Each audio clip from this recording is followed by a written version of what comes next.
ఏడో శతాబ్దంలో అంధకార చీకటి గొయ్యలో తచ్చాడుతున్నటువంటి యూరోప్ దేశాలకు నాగరికత ఏమిటో తెలియనప్పుడు ఆడదాన్ని అంగడి బొమ్మగా చేసి ఆడిస్తున్న అనాగరిక రోజుల్లోనే ప్రపంచానికి స్వచ్ఛమైనటువంటి ప్రజాస్వామ్యాన్ని అందించినటువంటి దివ్య గ్రంథం అల్హమ్దులిల్లా ఈ ఖురాన్. ప్రపంచం ఇప్పటిదాకా చేయలేని మద్యపాన నిషేధాన్ని 1400 సంవత్సరాల క్రితమే సంపూర్ణంగా అమలు చేసి ఈ ప్రపంచానికి చాటి చెప్పినటువంటి గ్రంథం అల్హమ్దులిల్లా ఖురాన్. త్రాగుడు, జూదం, వ్యభిచారం, నరహత్యలు ఇలాంటి ఘోరమైనటువంటి పాపాలన్నింటినీ రూపుమాపి మానవుణ్ణి మహోన్నతుడిగా మలిచినటువంటి దివ్య గ్రంథం అల్హమ్దులిల్లా ఖురాన్. బానిసలను జంతువులుగా చూసే ఆ రోజుల్లోనే బానిసత్వపు సంఖ్యలను తెంచి బానిసత్వాన్ని రూపుమాపి సోదర భావాన్ని సృజింపజేసినటువంటి గ్రంథం అల్హమ్దులిల్లా ఖురాన్. సోదరులారా, వర్గ విభేదాలు, తెగల సమరాలకు చర్మగీతం పాడినటువంటి గ్రంథం అల్హమ్దులిల్లా ఖురాన్. ఆడపిల్ల పుడితే సజీవంగా పూడ్చిపెట్టే దుర్మార్గాన్ని ఆచారంగా భావించి ఆచరిస్తున్నటువంటి అనాగరికులైన అరబ్బులను ఆడపిల్లలు పుడితే సంబరాలు చేసుకునే విశ్వాసులుగా మార్చినటువంటి గ్రంథం అల్హమ్దులిల్లా ఖురాన్. సోదరులైన జ్ఞానంతో ఆలోచించండి. కవుల కవిత్వానికి చరమగీతం పాడినటువంటి గ్రంథం అల్హమ్దులిల్లా ఖురాన్. ఇంద్రజాలికుల మంత్రజాలాన్ని తిప్పికొట్టినటువంటి గ్రంథం అల్హమ్దులిల్లా ఖురాన్. కరుడుగట్టినటువంటి గుండెలను కరగదీసినటువంటి గ్రంథం అల్హమ్దులిల్లా ఖురాన్.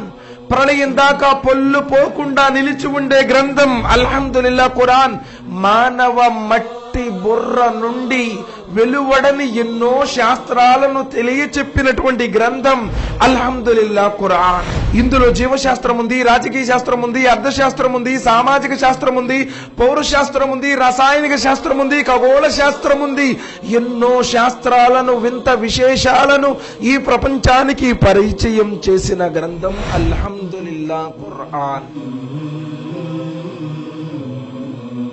సోదరులరా, దివ్యవాణి, ఆకాశవాణి అవతరించింది మానవ జగత్తును మేల్కొల్పడానికి, రాక్షసత్వం నుండి మానవత్వం వైపునకు ఆహ్వానించడం కోసం, దురాచారాల నుండి సదాచారాల వైపునకు ఆహ్వానించడం కోసం ఆకాశవాణి అవతరించింది.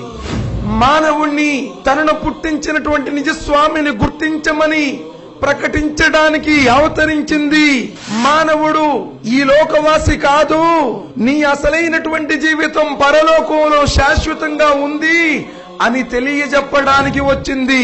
నీవు తల్లిదండ్రులతో మంచిగా వ్యవహరించు, నీ తల్లిదండ్రులకు నీవు కృతజ్ఞుడవై ఉండు, వృద్ధులైనటువంటి తల్లిదండ్రులకు సేవలు చేయి అని ఆదేశించడానికి వచ్చింది.